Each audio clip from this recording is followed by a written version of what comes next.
Welcome back, guys. Top end time. I got a bunch of parts in.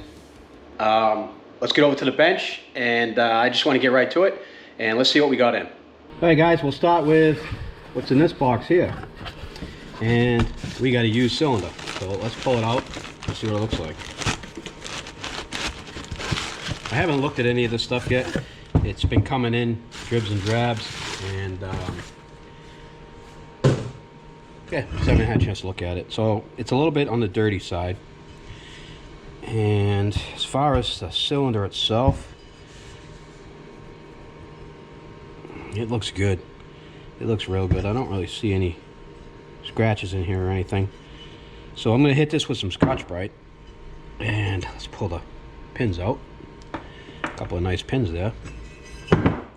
And we are going to have to work the cylinder, work the faces to get them nice and smooth. And we're going to have to really clean this up real good. There's a little bit of corrosion inside the jackets here. And just clean it up real nice. We'll do that in a minute. Oh, and just to give you guys an idea, eBay had these used cylinders in the same shape. Factory cylinder. Oh man, what is going on there? Didn't notice that. The crack there. I don't think that's going to matter. I don't think it's going to matter in the least. But that is concerning. Alright. Anyways, I paid $150 for this. I found it. I joined a Prowler Autocat, or Autocat Prowler 650H1 club. And guy had a bunch of parts for sale. He didn't have a cylinder in his parts listings, so I asked him if he had one. He said he had one for a ATV, which was the 650H1 engine, which is the same exact engine that's in this Prowler. And he said he had a cylinder for it, and the cylinder is in really good shape. The bore is great. I wish I had seen that. Wish I had known that was there, but it's not going to affect the way it runs. I mean, this is just a secondary side bolt. I think it only takes like 8 or 10 foot-pounds of torque. Next thing I got is a new oil filter, and you can see here it's the Autocat. This is the numbers or the engines that it replaces, or the Autocat filters that it replaces. And this is the one for this motor, so it's in HF 621, and we'll put that in today as well. I also ordered brand new head bolts, or I should say head and cylinder bolts. I did download the manual. The manual said that these are single use only, not to reuse them, because these have to stretch the torque, and once you stretch them, they're no good anymore. So I did buy new ones. I don't remember what these cost, but I think it was like 30 bucks, 35 bucks for the 4 of them. I didn't really want to spend that, but you got to do it. So I got those. Next thing up is, this is the new timing chain right here. And I think what I want to do is I want to check this against the old one, just for shits and giggles. And you can see how nice this one is, how nice it flows, how easy it moves. Here's the shitty one. Let's see if they're relatively the same. If I can even get this thing straight. Wow. This chain is junk. Alright, let's see. So it looks to me like the chain not only is junk, but it did stretch a little bit. It is a little bit longer. It is a tiny bit longer. So it is stretched out and kinked. So good thing we replaced it. And the last item for the top end is the Wiseco piston. And things are a little dusty because they've been sitting around a while. And let's open this up. And there's our rings. And as you can see, Wiseco puts their pistons in these beautiful felt bags, which is kind of cool. And there's the 2 new clips.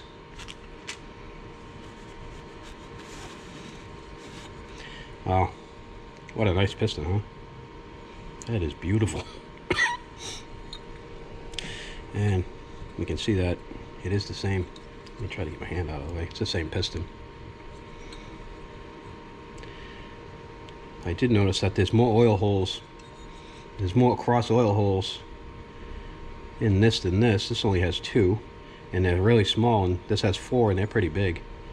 So that'll help with oil feed issues with this, with the rings getting hot. And this is just a beautiful piece, and was not cheap. $175 for this piston, and they're all pretty much the same. No matter what seller on eBay I looked at, they were all pretty much the same. And some were maybe $10 more, but 175 was the cheapest one I found, and had to buy it. All right, let's start by scotch brighting the bore, and I'm just going to kind of go at a diagonal. And this is just to get some of the glazing off. We don't want to hone this because it is plated, and this is just to, like I said, get some of the glazing off.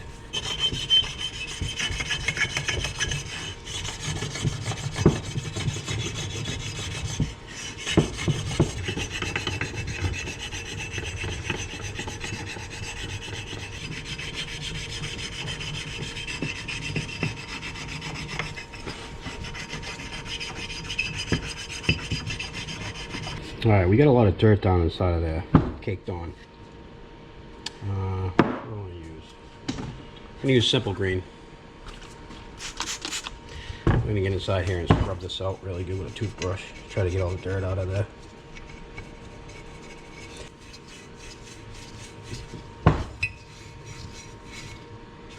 Much better. That'll definitely seal now.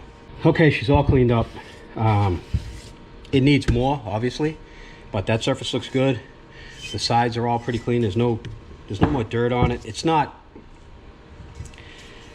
I don't know, I've heard people use surgically clean in other videos, which I think is kind of funny, but it's not super clean. I don't know, it's clean. It's about as clean as I'm gonna get it. Right now, the only thing we have to do now is we need to clean it up with brake clean, and we need to do a ring end gap on it. But before we do that, and before I get this thing all cleaned up to the point where we're ready to start assembling, we need to do some other stuff. I need to get the 2 studs that go in here, and here. It should come right out. There we go.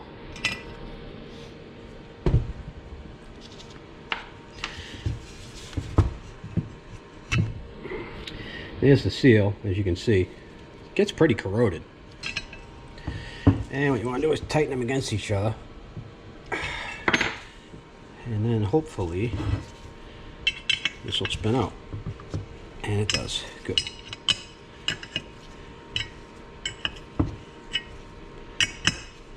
Perfect.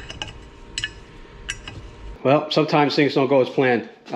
This thing's pretty corroded in there, so I'm going to heat it up.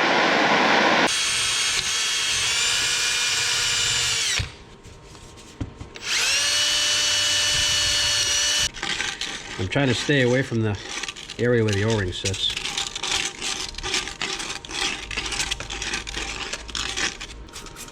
Kind of dirty. I'm not going to get carried away with it. Just wet it down and wipe it off. Proper way to check is to see how it fits inside of here. And that is the one we want. So let's pop it on here.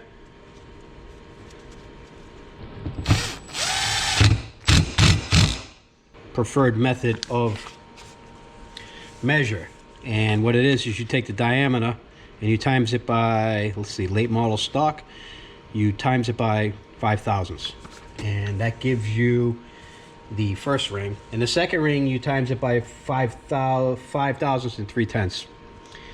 Negatable, they're both going to be 5 thousandths. 98, I guess, divided by 25.4. And it gives you a 3.85. I'm going to round that up to 3.9. So 3.9 times 0.005 equals. It's a 19 thousandths ring gap. So I'm going to do 19 thousandths on both the top and the bottom, and it should be fine.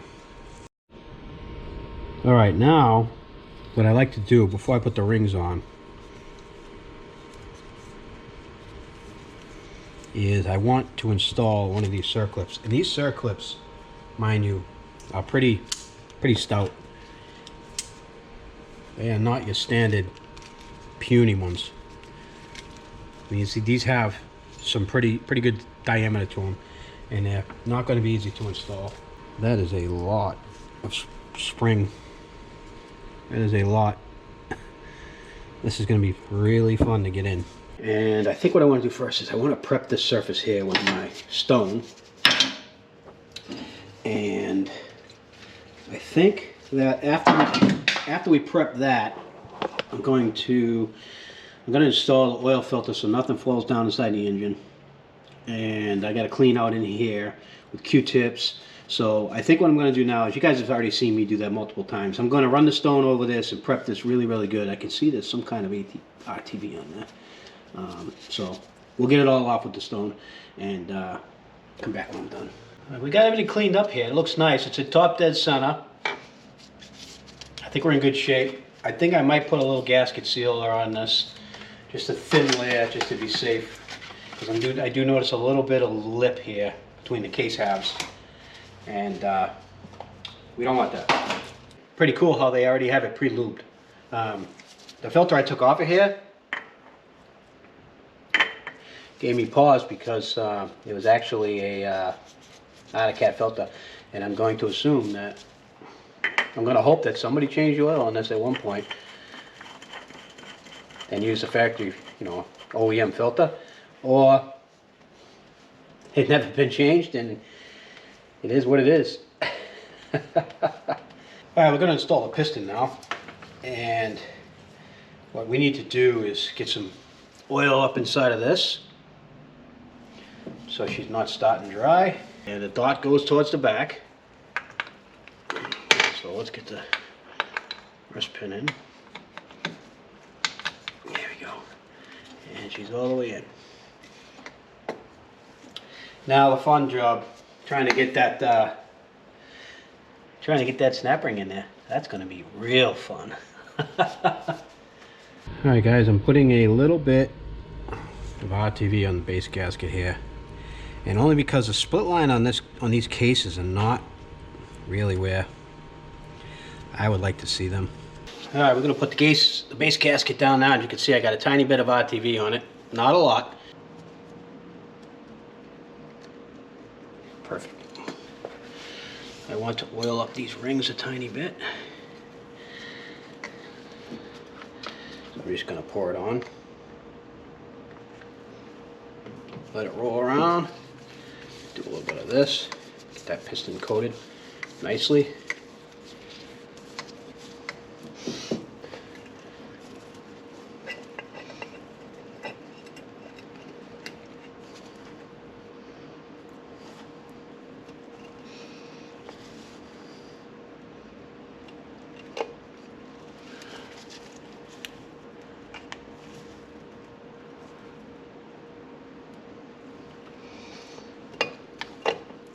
Alright guys, this piston's in, and what a pain that was. Wow. Let's get it up on top dead center. We'll roll it around so you guys can see it. Seems to be working pretty good. And I can tell why. I'm pretty sure I could tell why we had the issues. Because somebody did this top end and it was not easy to do.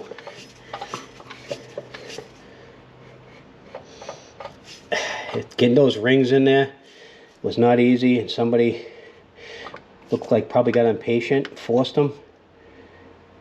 Alright, that's top dead center right there. Pistons at the top, everything looks good. I think we're in good shape. Alright, I'm going to grab the head. Alignment dowels in for the head and the gasket. There we go.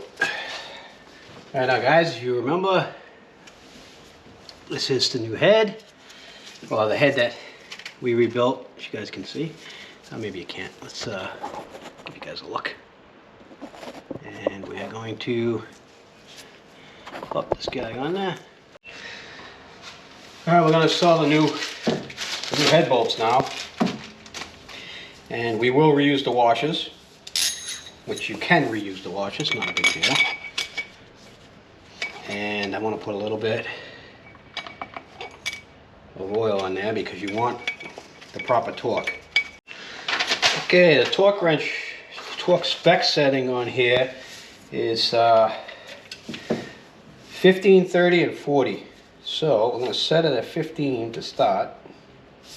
And there's precise order at which you have to start. So they want you to start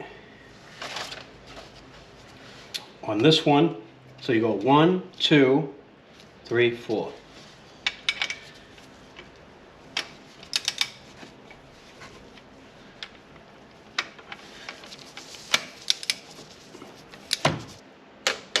Torqued. All right, I'm gonna finish these up off camera. There's 2 more stages. That was 15. I'm gonna go to 30, and then I'm gonna go to 40. All right, camshafts going in. Just gonna do it like that and drop it right down in there. For now. I didn't take the timing gear off of this, and I think I'm gonna have to. All right, let's go over what we got so far. And I got the chain tensioner in. I did a lot of this off camera, and I apologize. The camera died, and while it was charging, I didn't want to stand around doing nothing, so it is what it is. Anyways, it's just a reverse of the disassembly, which I went over in full depth in previous video. So if you really need to see the parts you missed on here, you can go back and watch that. So, and I'm going to put the gasket maker on this side, and then we're going to slap it on there and bolt her down.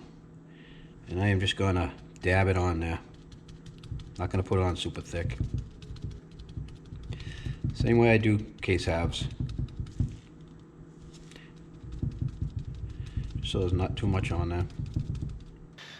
Alright, let's pop that on.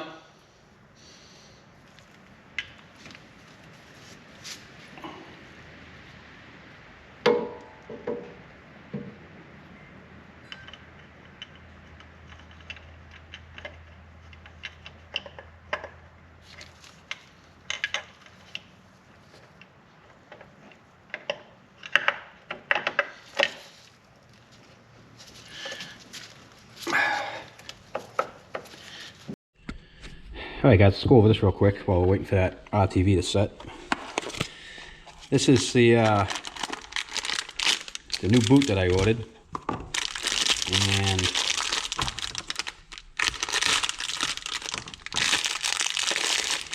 you can see that it is similar to this one. The only difference is it's not broken. And I don't think this had an O-ring in it, which probably was causing an air leak because this one comes with an O-ring and a new band clamp and all that, but I think that clamp might be pretty cheap. I can't tell if this one's any better. This looks like it might be a better clamp.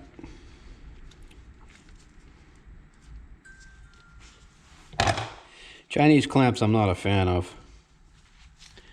So I think we'll use that as our clamp. This is one of the few things I found online that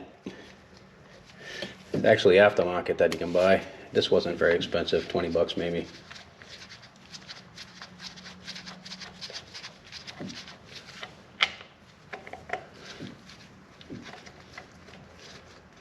And when we gas it, don't fit, right?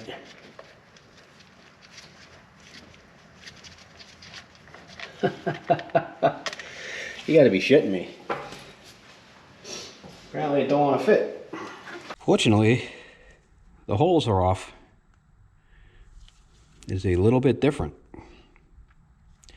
So I am going to have to go in here and open those holes up. Just a tad. Would you believe me if I told you one wasn't enough?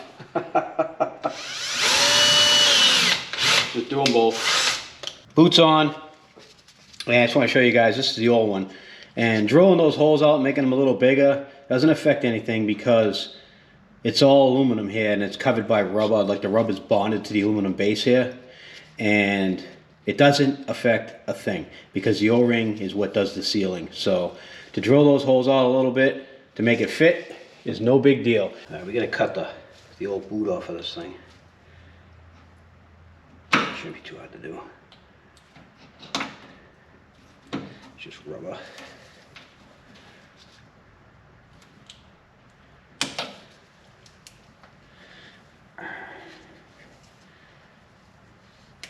Well, she really, really worked herself on that.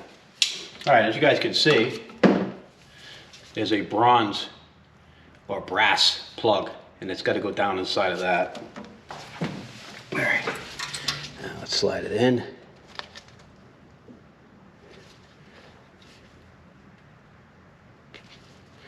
There we go. That should take care of that. And our pulse from our fuel pump should work very nicely. All right, guys, I set the valve lash. I didn't record it because I did it in the previous video. Intake valves 4,000s, exhaust is 6,000s. All right, I'm going to rotate this engine around now because I want to make sure there's no interference. I want to go around 2 or 3 times to make sure the valves aren't going to collide with the piston. I'm at top dead center right now. We'll go around 3 or 4 times, and then I guess that's it. All right, guys, we got a new spark plug. This is the plug I got, a CPR 8E 7411. And let's compare it to the plug I took out of the machine. Same one. Just a heck of a lot cleaner, and that gap looks huge. All right, it's supposed to be gapped at 22 thou, so let's see what this one's at right here. She's tight. Let's see what this one was. Yeah, well, she was a little big. Maybe 24 thou. This one's got to get opened up a tad. All right, guys, I'm going to top off the antifreeze while we're at it. Everything is sealed up, so I'll give it time for it to burp out. Just fill the radiator anyways. There's a lot of tubes here. You can see there that it's topped off, and I'm going to leave that, and hopefully it'll burp out. All right, guys, I'm going to call it a video here. Got a lot done in this video. We got the top end on, which makes me happy. I still got a lot of parts on order for the transmission and all that stuff, the primary clutch, gaskets, bearings, all that. That's all on order. Hopefully it'll come in before too long, so I can get going on the next video. As you guys can see, top end is completely installed. We got the boot on, you got the valves adjusted, tensioners in, I have all the coolant lines hooked up, spark plugs in, the line for the pulse pump for the fuel is on, the electrical connection's on for the temperature gauge for the engine. I spun it around. There was no interference, as you can see down there. The oil filter's on. So we're pretty much at a standstill now until I get the parts for, you know, the transmission side of things. We're in good shape though. I filled it with antifreeze. Hopefully it'll burp itself out. Probably have to run it once the thermostat opens. Fill it again, whatever. Anyway, I want to thank you guys for watching. You know, if you haven't subscribed yet, hit the subscribe button. It really helps me out. I do notice that a lot of my views come from people that are unsubscribed or not subscribed. So please subscribe. Hit this, just hit the button. It doesn't cost you anything, and it helps me out. Also, like it, share it, comment, all those things.